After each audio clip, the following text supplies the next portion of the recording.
오늘 함께 나눌 말씀은 구약성경 요나 1장 5절과 6절입니다. 우리 다 찾으셨으면 같이 한 목소리로 읽도록 하겠습니다. 선원들이 두려워했고 사람들은 각자 자기 신에게 소리쳐 부르짖었습니다. 그러고는 배를 가볍게 해보려고 짐들을 바다에다 던졌습니다. 그러나 요나는 배 밑층에 내려가 누워 깊이 잠들었습니다. 선장이 그에게 다가와서 말했습니다. 네가 어떻게 잠을 잘 수 있느냐? 일어나 내 하나님께 소리쳐 부르짖어라. 혹시 하나님께서 우리를 생각해서 우리가 죽지 않게 될지도 모른다. 아멘. 오늘은 내 하나님께 구하라 라는 말씀을 제목으로 함께하는 은혜를 나누도록 하겠습니다. 제가 첫 번째, 두 번째 시간을 요나를 이야기를 나누고 갔는데 제가 기억을 할까 고민했거든요. 근데 우리 성도님들 다 기억하실 것 같아서 넘버 3로 넘어가는데, 요나서는요 여러 가지 다양한 대비가 나옵니다. A가 있으면 B가 있는데 얘네 두 개가 다른 거를 보여주는 경우가 되게 많아요. 하나님의 말씀을 있는 그대로 전해야 되는 게 선지자잖아요. 그런데 선지자인 요나가 하나님의 말씀에 정반대로 행동해서 아니 니누웨로 도망가는 모습을 보는 거예요. 아니 선지자가 저래도 돼? 대비가 됐어요. 많은 그리스도인들이 하나님의 말씀을 매주 듣지만 말씀대로 살지 않아요. 대조가 되죠. 말씀을 듣지만 말씀대로 살지 않는 모습이 우리 인생에 대비돼요. 요나하고 똑같죠. 동시에 하나님의 말씀이 자기의 뜻과 반대된다는 이유로 완전히 반대로 행동하는 요나와 어려움에서 구해 주셨으니까 하나님이 그럼 내가 하나님 말 좀 잘 들을게요 해가지고 순종하는 요나, 말 안 듣는 요나와 순종하는 요나가 또 요나서에 나와요. 한 사람이지만 전혀 다른 모습으로 살아내죠. 하지만 반항이 됐든 순종이 됐든 결국에는 하나님을 향한 불순종의 모습으로 드러나지 않습니까? 반항은 말 그대로 나 하나님 말 안 들을 거야 하고서 돌아서는 거지만 요나가 갑자기 순종을 하는 거예요. 와, 요나가 왜 이렇게 순종을 잘하지? 순종을 잘해서 순종의 덕을 쌓아놓더니 하나님 내가 이렇게 말 잘 들었는데 왜 내 말 안 들어줘요? 결국에 또 하나님한테 반항하는 이런 양면적인 모습이 우리 안에도 있지 않느냐, 이렇게 우리가 살펴보게 됐어요. 자기가 하나님께 순종하는 모습을 통해 하나님께서 자기 뜻을 들어달라는 무기로 삼는 사람. 내가 이렇게 말 잘 들었고 하나님이 하라는 거, 교회에서 하라는 거 이렇게 잘했으니까 이제 내가 원하는 거 하나님이 들어줄 차례예요. 이런 방식의 하나님을 향한 또 다른 도전들, 이런 것들, 이러한 다양한 면에서 요나서는 서로 다른 양면성이 존재하는 책이에요. 오늘 읽은 본문에서 선장과 요나가 서로 다른 모양으로 서 있습니다. 오늘 설교 제목이 하나님께 구하라인데, 하나님께 구하는데 누구에게 구하느냐? 너의 하나님께 구하라 그래요. 너의 하나님, your God이에요. your God. 너의 하나님께 구하라. 너무 평범한 제목 앞에 너의 하나님께 구하라라는 말이 있어요. 즉, 이 말을 하고 있는 사람이 누구냐? 선장이에요. 그리고 이 말을 듣는 사람이 요나예요. 굉장히 이게 말이 된다고 생각해요. 아이러니컬하지 않습니까? 하나님을 찾으라고, 하나님께 구하라고 말해야 되는 사람은 선장이 아니라 선지자 요나여죠. 하나님께 기도하라고 엎드리라고 얘기해야 될 사람은 선장이 아니라 요나였어요. 그런데 지금 요나가 하나님을 알지도 못하는 이방인에게 기도하라는 말을 듣고 있는 중이에요. 이게 얼마나 참담한 일입니까? 지금 교회와 목회자들 그리고 많은 그리스도인들이 세상으로부터 듣는 말이 이와 아주 닮아 있어요. 너의 하나님은 어디 계시냐? 그렇게 밤낮으로 기도하고 밤낮으로 교회 가고 일요일마다 하나님 앞에 엎드린다고 하는데, 그럼 기도 한번 해봐. 세상이 이렇게 어렵고 살기가 힘들고 전쟁의 소식이 끊어지지 않는데 너는 뭐 하는 거야? 기도라도 좀 해봐 라고 얘기하는 것 같아요. 오늘 우리가 살펴볼 포인트가 바로 여기에 있어요. 세상이 교회와 성도들을 향해 다양한 메시지를 던지고 있습니다. 그 중에서 하나님께서 세상을 통해 우리에게 하시고 싶은 말씀이 무엇일까? 나에게 도대체 어떤 말씀을 하고 계시는 걸까를 생각해 보려고 그래요. 요나가 올라탄 배에 폭풍우를 맞았죠. 이 폭풍우를 맞은 배에는 뱃사람들이 나옵니다. 이 선원들이 각자의 신에게 기도하는 장면으로 볼 때 이 사람들은 대부분 다 이방인이에요. 이방인입니다. 요나와 이방인들이 위기 앞에서 서로 만나게 된 거예요. 그러면 보통 요나가 취해야 되는 행동을 우리 상식 속에서는 뭐라고 생각해요? 하나님, 우리를 구해 주시옵소서. 저 불쌍한 영혼들을 긍휼히 여겨 달라고. 기도해야 될 사람은 누구냐? 요나예요. 요나가 취하는 행동은 상식적으로 이방인들보다는 나아야 된다라는 거예요. 근데 요나 행동을 보십시오. 이방인들보다 못해요. 세상 사람들보다 너무 못해요. 오히려 이방인들이 훨씬 인간적이고 지혜로워 보여요. 여기에 있는 우리 가운데도 저를 제외하고 대부분 세상 속에서 세상의 사람들과 어울리며 살아야 되지 않습니까? 현실을 살고 계시죠. 여기서 이방인이라는 단어가 조금 어색할 수 있지만 이 이질적인 느낌을 벗어버리는 방법은 그리스도인이 아닌 사람들, 예수를 믿지 않는 사람들과 산다고 생각하시면 돼요. 왜 저를 제외했냐? 제가 지금 2주 동안도 다 누구랑만 있었어요. 다 선교사님들, 크리스찬들. 아니 2주 동안 한 번도 그리스도인이 아닌 사람을 호텔 로비에서밖에 못 봤어요.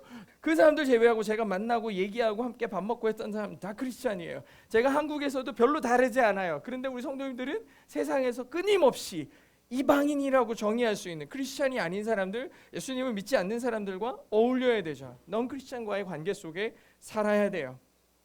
그럼 그들과의 관계와 세상에서의 삶의 방식에 대해서 우리가 고민해 봐야 되는 거죠. 저는 보통 요나에 대해서 말씀드릴 때 핵심이 뭐였느냐? 오늘 요나서에 대해서 말씀드릴게요. 그러면은 아무리 원수 같고 싫어도 하나님의 명령이면 그 나라와 민족에게 가서 예배하는 게 맞다. 하나님의 말씀에 순종해야 된다. 이것이 설교의 의도에 담겨질 때가 대부분이에요. 그래가지고 물론 요나를 향한 하나님의 의도에 그 부분도 분명히 들어있죠. 저 민족도 네가 구원하여야 하리라. 내가 너를 통해 구원하리라. 이런 메시지가 없는 거 아니에요. 우리가 복음을 들고 세상을 향해 나가는 것이 너무 당연하죠. 그런데 그럼 그 복음을 들고 세상을 향해 달려나가는 너의 마음이 어떠냐를 물어보는 거예요.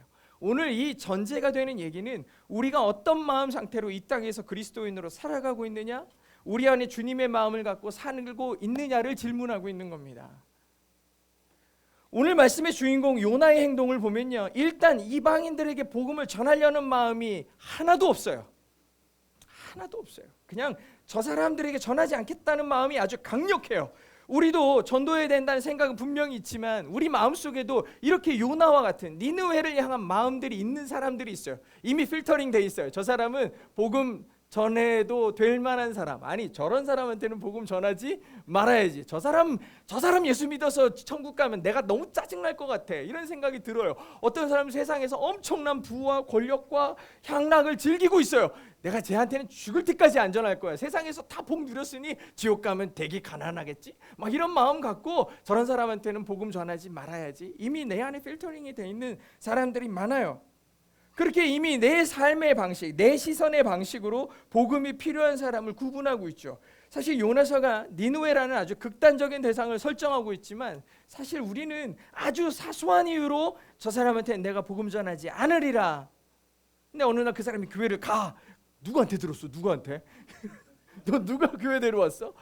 마음에 막 시기가 생기고 불편함이 생기죠. 저런 사람이 교회를 가다니. 여러분 대표적으로 보십시오. 사회에서 범죄를 저지르고 감옥에 갔어요. 근데 그 사람이 예수 믿는다고 그래요. 감옥에 있는데 성경책 들고서 인터뷰해. 그럼 막 마음이 짜증나잖아요. 그죠? 왜 저런 사람이 예수를 믿어서 하나님의 복음을 훼손하는가? 그런 마음이 들지 않겠냐고요. 우리도 마음속에서 이미 복음을 들어야 될 사람, 즉 천국에 갈 만한 사람, 그렇지 않은 사람을 구분하고 있지는 않는가 생각해 볼 필요가 있죠. 폭풍우가 몰아치니까 사람들이 모두 두려움에 빠집니다. 얼마나 무섭겠어요. 특별히 여기에 뱃사람들이 두려워했다라고 한 거는 뱃사람들이 그냥 뱃사람입니까? 세일러들이에요. 이 사람들은 맨날 바다를 항해하는 사람들이 이 폭풍우를 만나서 엄청 두려웠다고 그랬어요. 보통 바람이 아닌 거예요. 성경이 굳이 이 뱃사람들이 바람을 두려워했다고 쓴 이유는 이 바람이 심상치 않았기 때문이에요. 이 바람이 심상치 않은 거야. 보통 바람이 아닌 거야. 그래가지고 물어보는 거예요.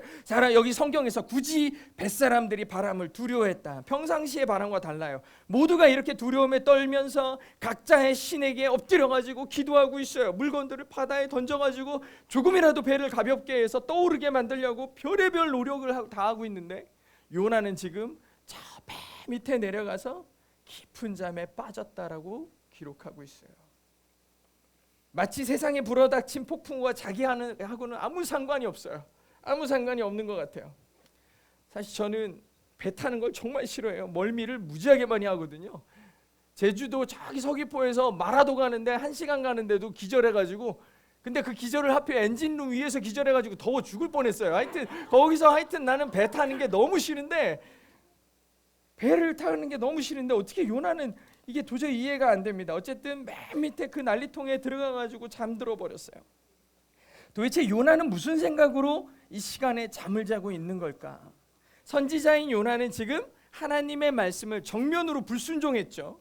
하나님의 뜻대로 살지 않겠다라고, 하나님이 말씀하신 대로 가지 않겠다라고 불순종을 정면으로 했어요. 하나님께서 가라고 하신 곳에 완전 반대 방향으로 가면서 적극적인 저항을 했어요. 근데 그가 선지자예요. 그리고 자기가 탄 배가 지금 폭풍우를 만나서 아주 난리통인데 요나는 천연덕스럽게 배 밑에 내려가 잠을 청하고 있는 상황입니다. 어떤 사람이 이런 모습조차 요나의 믿음을 보세요. 비바람이 몰아치고 사람들이 다 두려워서 떨을 때도 잠을 자는 이러한 담대함이 있지 않습니까? 막 이러면서 이런 얘기들을 하는데, 사실 요나가 겪는 심리적 갈등이나 근심은 영적 무감각의 아주 대표적인 모습이에요. 요나는 그저 자기의 분노와 억울함 따위에 완전히 갇혀가지고 다른 이들의 분노나 두려움은 외면하고 있는 상태예요. 온전히 자기 문제에 빠져가지고 다른 이들의 고통에는 신경도 쓰지 않아요. 물론 충분히 그럴 수 있어요. 힘들어요. 내 문제 속에 갇혀 있으니까. 하지만 성경은 이런 대조를 아주 시각적으로 보여줘요. 사람들이 막 두려워가지고 막 떨면서 자기 신의 이름을 부르고 막 살려달라고 외치면서 자기의 그 소중한 물건들, 아니 외국에 가면서 가져가는 소중한 물건들, 팔물건들을 바다에 던지는 심정이 어떻겠냐고. 지금 배 위에서 난리가 났는데 요나는 배 밑에 내려가 니네들이 죽든 말든 아프든 말든 상처를 입든 말든 나는 배 밑에서 내 문제 끌어안고 잠자고 있는 거예요. 그냥 다른 사람들의 고통 따위에는 신경도 쓰지 않아요. 그러면서 요나의 모습을 세상과 분리된 지극히 종교적이고 이기적인 모습으로 대비시키는 거예요. 이게 그림 같은 거죠. 딱 대비시켜서 보여주고 있어요. 우리는 보통 교회를 유기적이라고 얘기합니다. 유기적이다, 오거닉하다라고 표현을 써요. 이유는 뭐냐? 타인의 고통에 무감각하지 말아야 된다라는 상징적 표현이에요. 그래서 교회를 한 몸이라고 그러죠. 한 몸이라고 그래요. 예수 그리스도가 머리 되시고 우리가 지체라고 얘기합니다. 온 몸의 지체들이에요. 다 연결돼 있어요. 지금 여러 가지 아픔과 어려움을 겪고 있는 지체들에 대해서 우리가 함께 울어주고 웃어줄 수 있어야 돼요. 같이 고통스러워할 줄 아는 게 교회된 거예요. 손가락이 잘려 나갔는데도 아무렇지도 않으면 그 손가락은 내 손가락이 아닌 거야. 내 건 줄 알고 잘렸을 뿐이지 내 거 아닌 거야. 안 아프잖아요. 아니 손가락 끝에 작은 이 손 끝에 바늘만 찔려도 그렇게 아파가지고 어쩔 줄 몰라 하는 게 한 몸을 이룬 인간이라는 존재 아니겠습니까? 그렇죠? 아픔이 있는 거예요. 우리 모두가 그리스도의 한 몸으로 비유되는 이유죠. 세상을 향한 태도도 마찬가지예요. 요한복음 3장 16절에 보면 하나님께서 세상을 이처럼 사랑하셔가지고 그의 아들을 보내셨다고 돼 있어요. 우리가 하나님의 마음을 가진 자이고 하나님의 자녀라면 세상을 향한 마음이 하나님의 마음과 닮아 있어야죠. 세상을 긍휼히 여길 줄 알아야 되고 세상을 위해 기도할 줄 알아야 돼요. 근데 요나는 관심이 없었어요. 그저 배에서 가장 안전한 자리를 찾아 내려가 잠들어 버렸어요. 여기서 또 하나의 대조가 나오는데 사공들이 오히려 영적으로 민감한 거예요. 이 뱃사람들이요 신에게 소리쳐 부르짖었다 그랬고 요나는 잠들었어요. 위기 앞에 소리쳐 부르짖어야 될 사람이 누굽니까? 원래 선지자죠. 하나님께 긍휼을 베풀어 달라고 기도해야 되는 게 요나라고요. 자기뿐만 아니라 자기와 함께 두려움과 아픔 가운데서 눈물을 흘리고 있는 자들의 눈물을 닦아달라고 하나님의 도우심을 구해야 될 사람은 이 뱃사람들이 아니라 요나예요. 근데 침묵하지 않습니까? 사공들은 이 바람의 출처가 신의 분노임을 직감했어요. 그래서 이 바람을 일으킨 신의 분노를 입은 사람이 이 배에 타고 있다라는 생각을 한 거예요. 그래가지고 선장이 배의 저 꼭대기서부터 맨 아래까지 뒤지기 시작하는 거예요. 다 뒤지고 내려가는 거예요. 사람들이 다 너무 무섭고 막 떨니까 신 앞에 다 엎드려서 기도하고 있는데 딱 한 사람이 기도도 안 하고 자기 목숨을 구해달라고도 안 하고 편안하게 자고 있는 한 사람을 발견한 거죠. 이 사람이구나. 한 사람이 기도를 안 하고 있었고 그 사람이 요나였어요. 그 사람을 끌고 올라옵니다. 그러면서 뭐라고 하냐? 어떻게 네가 잠을 잘 수 있느냐? 네가 어떻게 잠을 잘 수 있느냐? 이게 우리말 성경이니까 아주 편하게 써 있죠. 네가 어떻게 잠을 잘 수 있느냐? 일어나 너의 하나님께 소리쳐 부르짖어라. 혹시 하나님께서 우리를 불쌍히 생각해서라도 우리를 죽지 않게 해주실지도 모르니까 당장 일어나 기도해라 그랬어요. 근데 이 말 있죠. 여기에 보면은 선장이 제일 먼저 너 어떻게 해서 잘 수 있느냐 하면서 이 사람에게, 요나에게 명령하는 장면이 뭐냐? 일어나라예요. 일어나라. 근데 이 말이 요나서 앞에 나와요. 이미 1장 2절에 하나님께서 요나를 부르실 때 일어나 저 큰 성읍 니느웨로 가서 그 도시에 선포해라 라고 하시는 이 일어나라는 말이 똑같아요. 근데 하나님의 말씀을 누가 하고 있어요? 선장이 하고 있는 거예요. 하나님께서 다시 선장의 입을 통해 그의 사명, 영적 각성을 일으키는 거예요. 일어나라, 일어나.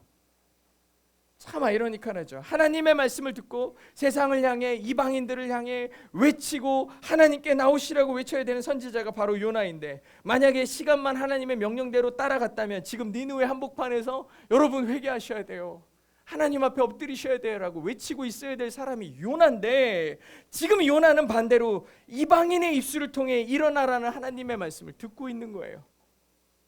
지금 뭐 하고 있냐고. 일어나라고. 일어나라. 얼마나 수치스러운 일입니까? 요나가 잠에서 일어나 배 위로 올라오죠. 그리고 이 폭풍의 원인이 된 사람을 찾기 위해 모든 뱃사람들이 모여서 제비를 뽑습니다. 당연히 누가 뽑혀요? 요나가 뽑히죠. 당시의 사람들은 하나님의 뜻 아니면 신의 뜻을 확인하는 방식으로 제비를 뽑았는데 요나가 뽑힙니다. 보통 자기들이 겪는 어려움, 아픔, 고통의 원인을 발견하면 모든 자기의 이 분노와 아픔들의 이유를 그 사람에게 다 쏟아놓죠. 너 때문에 우리가 이 고생을 했구나, 너 때문에 우리가 이렇게 힘들었구나. 다 사람들이 모여가지고 그 사람에게 모든 원망과 불평들을 쏟아놓게 돼 있어요. 다 쏟아놓을 거라고요. 응? 우리 공동체가 너 때문에 이렇게 망가졌고 너 때문에 상처를 입었고 다 쏟아놓을 거라고. 그런데 이 폭풍의 원인이 아주 적나라하게 드러난데도 사공들은 섣불리 정죄하거나 심판하지 않았어요. 요나에 대한 긍휼을 잃지 않습니다.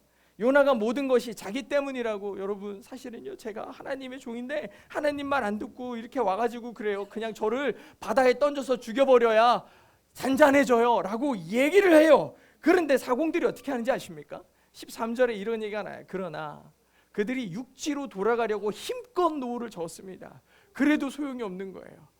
바다의 폭풍이 더 세지더라고요. 이렇게 써 있어요. 아니 지금 원인이 밝혀졌잖아. 자기 던지면은 파도가 잔잔해지고 조용해질 거라고 얘기하잖아요. 그런데도 사공들은 모든 원인을 이 사람에게 쏟아놓고 얘만 죽여버리면 돼 하고 던져버리지 않았어요. 어떻게 해서든지 살려보려고 막 육지로 가려고 애를 쓰는 거예요. 이 사람을 살려보려고. 저는 이 장면 보면서 정말 많은 생각이 들더라고요. 종종 어떤 사람들은 크리스천들에 대해서 말할 때 아유 교회 안 다니는 사람들이 교회 다니는 사람들보다 훨씬 나아. 아니 나는 목사랑 건 안 맞아. 그래 내가 딱 쳐다보고 있으면 목사님 보고 하는 얘기는 아니고요. 응? 목사들이 다 그렇더라고요. 막 이런 얘기를 해요. 아니 내가 목사인데 목사들이 다 그렇다 그러면 나 들으란 얘기지. 그치? 다 들으란 얘기지. 너무 창피하고 부끄럽지만 어쩔 수 없는 거예요. 들으라고 하는 얘기예요. 진짜. 영화나 드라마, 미디어 같은 데 보면은 교회와 크리스찬들을 향해서 기독교 영화가 아니고서는 좋은 모습으로 드러나는 경우가 아주 드물어요. 아주 드물어요. 교회 어떻게 영화 같은 데 나오는 목사님이나 교회는 다 비리 집단이고 다 이런 도덕 모럴 해저드가 아주 가득한 아주 그 욕망의 집단으로 표시되고 욕망의 아주 상징으로 표시되지 않습니까? 세상이 그렇게 보고 있다는 뜻이죠. 정말 비참하고 참담한 마음이에요. 그럼에도 사공들은 요나를 어떻게 해서든 살려보려고 하잖아요. 어떻게 해서든 살려보려고 합니다. 우리는 세상의 눈에 비친 교회와 그리스도인들의 모습이 너무나 처참한 것을 보면서 우리는 너무 쉽게 판단한다고 억울해하죠. 저도 마찬가지예요. TV에 나오는 무슨 이단들도 다 교회라는 이름 붙이고 있으니까 헷갈리는 거야. 교주들도 다 자기를 목사라고 하니까 목사를 향한 이상한 눈빛으로 보는 거야. 사실 그건 교회도 아니고 목사도 아니라고 막 변명을 하고 설득을 해요. 아 그렇게 되면 그런 거예요? 막 이렇게 얘기를 해요. 근데 또 며칠 있다가 뉴스 나오는데 정식 교단의 정식 목사님이 또 똑같은 범죄를 이단이나 아니나 똑같은 범죄를 저지르고 있는 거야. 하나님이 아주 그런 변명을 못하도록 아주 입을 틀어막는 거예요. 그러면 또 조금 억울해가지고 왜 미디어들은 저런 것만 보도하냐고 막 억울해하고 저도 한때 맨날 그랬거든요. 근데 언젠가부터 생각이 바뀌었어요. 세상은 얼마든지 그렇게 말할 수 있다라는 생각이 들었어요. 세상은 그렇게 말할 수 있지. 말할 수 있지. 그들이 교회와 그리스도인들을 정확하게 지켜보고 있다는 뜻이에요. 예수님을 믿는 사람들이 얼마나 세상에서 빛으로 소금으로 살고 있는지를 지켜보겠다라고 작정하고 있는 거예요. 그리고 기꺼이 비판해 주겠다라는 거예요. 너희들이 틀렸다라고, 너희들이 잘못됐다라고 알려주겠다라는 거죠. 그리고 하나님께서 그 적나라한 비판을 교회와 그리스도인들이 굳이 듣게 하세요. 들어라, 들어라. 우리 교회 요즘에 처음으로 교회 다니기 시작한 분들도 오고, 우리 어린 학생들도 오고 있어요. 우리 학생들도 오고 있는데, 우리 학생들이 언젠가 이제 또 밖으로 나가겠죠. 밖에 나가 세상 사람들을 또 만나겠죠. 그러면은 친구들이 물어보겠죠. 너 종교가 뭐냐? 교회 다니는데? 이렇게 얘기하겠죠. 그렇게 해가지고 교회 다니는데 딱 그러면은 위아래로 훑어보기 시작하죠. 반응은 두 가지예요. 하나님 믿는다고 하는 순간 그 사람을 바라보면 이 사람이 그래서 꽤 괜찮은 사람이었구나. 혹은 야, 교회 다닌다는 데가 왜 이래? 두 가지일 거예요. 반응은 이 두 가지일 거라고요. 그리고 이 결론을 밖으로 내는 사람도 있고 앞으로 좀 더 지켜봐야 되겠는데 하는 사람들도 있죠. 이런 식으로 세상은 교회와 그리스도인들을 지켜보고 있고 거센 비판들을 아낌없이 쏟아놓기도 합니다. 하나님은 우리에게 뭘 기대하시면서 이런 비판을 듣게 하시는 걸까? 요나의 모습을 가장 적나라하게 들여다보고 있는 사람이 누구냐? 선장이었죠. 선장입니다. 지금 교회와 그리스도인들을 가장 적나라하게 들여다보고 있는 사람들이 어쩌면 바로 믿지 않는 사람들일 수 있어요. 우리끼리는 괜찮아. 아니야, 우리 뭐 다 그런데 뭘. 우리끼리는 다 괜찮다고 얘기하지만 우리의 모습을 가장 적나라하고 비판적으로 바라보는 사람들이 세상일 수 있어요. 선장 같은 사람들이죠. 어쩌면 그들이 묘사하는 교회를 향한 비판적인 모습이 가장 정확한 이 시대의 교회와 그리스도인들의 모습일 겁니다. 부끄럽고 수치스러워서 숨고 싶은 마음이 드는 것도 당연하죠. 하지만 하나님은 먼저 우리의 적나라한 모습을 보고 듣게 하시는 데는 이유가 있다는 거죠. 선지자 요나는 하나님의 특별한 은혜를 경험했고 알고 있는 사람이에요. 그럼에도 뱃사람들보다 하나님의 은혜를 모르는 것처럼 행동하고 있어요. 아는 게 중요한 게 아니라 알지만 행동하지 않고 있었어요. 하나님의 은혜를 전혀 표현하지 못하는 사람이었어요. 세상이 교회를 향해 거침없이 비난하는 이유는 그들이 생각하기에 교회가 그러면 안 된다고 생각하니까 그러는 거죠. 그리스도인이 저러면 안 되잖아. 그러니까 묻는 거예요. 왜 그렇게 행동하냐고 묻는 거죠. 표현이 다소 거칠어도 그리스도인이면 그러면 안 되지, 하나님을 믿는다면 그러면 안 되지라고 생각하는 부분이 있어서 그래요. 신앙을 가진 사람이 그러면 안 되지라고 생각하니까 물어보는 거예요. 교회는 지금 세상으로부터라도 하나님을 배워야 돼요. 가장 보편적이고 의로우신 하나님, 그들이 갖는 신에 대한 두려움과 그 경외함을 어쩌면 교회가 지금 배워야 될 것 같아. 오히려 그 하나님의 사람이라고 생각하고 그리스도인인데 하나님을 두려워하지 않아요. 그분 앞에 범죄하기를 조금도 주저하지 않아요. 하나님 앞에 배워야 돼. 세상 사람들이 신에 대한 두려움과 경외함을 갖는 것처럼 우리가 하나님을 두려워할 줄 아는 방법, 하나님을 경외하는 방법을 세상으로부터 배워야 될 정도로 참담해진 것 같아요. 누가복음 10장에 보면 한 율법학자가 예수님에게 누가 자기 이웃인지를 물어보는 장면이 나와요. 근데 그때 예수님의 대답이 선한 사마리아 사람에 대한 비유가 나옵니다. 선한 사마리아 사람에 대한 비유인데 제사장과 레위인은 하나님을 알고 믿는 사람이에요. 사람들 앞에서 사람들을 다 하나님 앞에 죄를 회개하게 만드는 제사장이었고, 하나님의 말씀 그 예배를 예배되게 만드는 사람, 그 사람들이 레위인이에요. 그렇게 훌륭하고 사람들의 존경을 받는 사람들이 강도를 만나 거반 죽어가는 사람을 내비두고서 피해서 도망가요. 어떤 사마리아 사람 한 사람만이 그 사람을 불쌍히 여겨 치료해주고 쉴 수 있도록 공간을 내줬어요. 강도 만난 사람을 돌봐줍니다. 예수님이 뭐라고 질문하세요? 누가 너의 이웃이냐? 누가 이 아픈 사람의 이웃이냐? 물어보시잖아요. 이 이야기가 의미하는 게 뭐겠습니까? 이웃을 사랑하는가? 제사장과 레위인이 취한 태도는 이웃을 사랑하지 않는 것이었어요. 분명했죠. 그리고 그 본질에는 하나님을 사랑하지 않는 마음이 있다고 얘기하고 있어요. 하나님을 사랑하는 사람이 그러면 안 되지. 하나님을 예배하는 자가 그러면 안 되지. 그 본질에 하나님을 사랑하지 않는 마음을 물어보는 거예요. 누가 너의 이웃이냐? 오늘 본문의 요나는 아무것도 하지 않았어요. 그냥 오늘 주변에 닥쳐지는 모든 어려움들을 모른 채 했어요. 그냥 자기 고민과 연민에 빠져듭니다. 우리가 만약 예수님을 모르는 사람들이면 누가 우리를 비난하겠습니까? 세상이 다 이기적인데 뭘? 누가 비난하겠냐고요. 세상은 모두 자기 자신에게 관심이 많아요. 내가 최우선이에요. 엄청난 교통사고를 내가지고 사람이 다쳐서 사경을 헤매는데 운전자는 자기 차에서 개 꺼내가지고 우리 개 괜찮나 이거 쳐다보고 있어요. 길거리에서 흉기를 들고서 많은 사람들을 해친 사람에게 가가지고 왜 그랬냐고 물으니까 내가 너무 힘들어서 그랬대요. 얼마나 이기적이냐고. 타인의 고통에 무감각해요. 그리고 이런 일이 흔한 게 세상이죠. 하지만 그리스도인은 그러면 안 된다고 얘기하는 거죠. 억울할 수 있어요. 예수 믿는 사람은 사람 아니냐고. 우리가 예수를 믿는 거지 예수가 되는 건 아니지 않냐. 이런 변명들 해요. 제가 마치 목사님의 아들이어가지고 거룩함을 요구했는데 내가 목사냐고. 내가 우리 아버지가 목사지. 그런 얘기하는 거랑 뭐가 달라요. 그렇게 얘기해요. 억울할 수 있어요. 우리도 우리의 문제가 크죠. 세상에서 겪는 똑같은 문제들을 우리도 겪어내면서 살아야 되는데 그리스도인이라는 이유로 그렇게 내 마음대로 뭘 못해요. 예수님을 믿는다고 문제가 없는 거 아닌데 그 문제를 안고서 하나님 앞에 엎드려야 된다는 게 때로는 되게 안타까워 보여요. 그럼에도 예수님은 선한 사마리아 사람과 같은 세상의 이웃이 되라고 우리에게 권면하시잖아요. 선한 사마리아 사람과 같이 하거라. 그런 이웃이 되거라.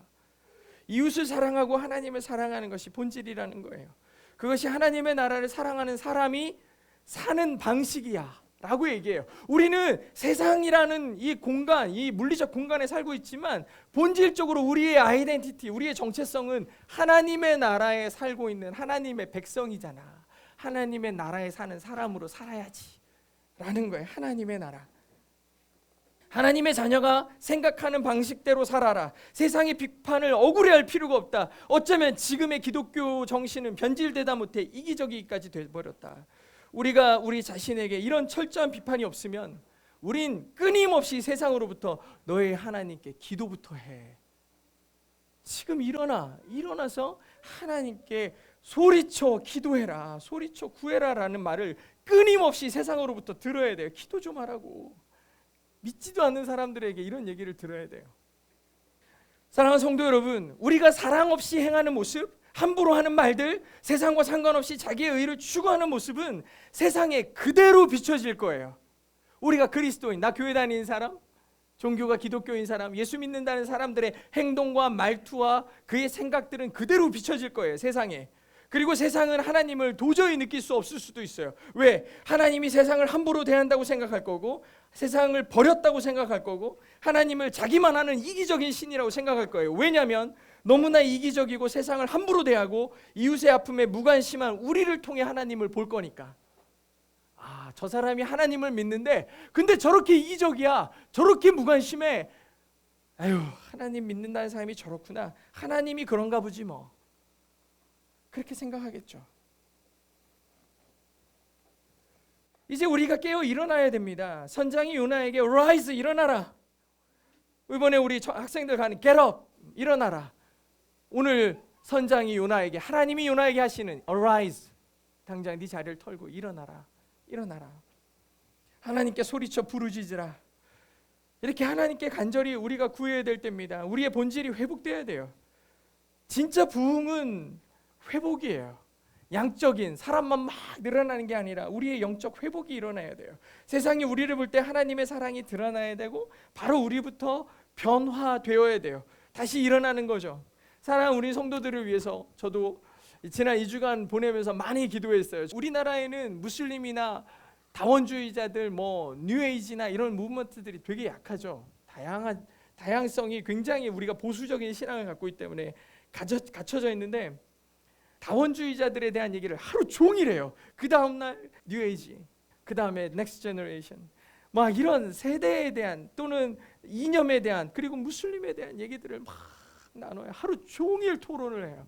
여러분이 상식적으로 갖고 있는 건 뭡니까? 자료를 나눠주고 다 읽어보고 레포트를 내고 그 다음에 또 같이 이걸 쉐어링을 하고 다 나눠요.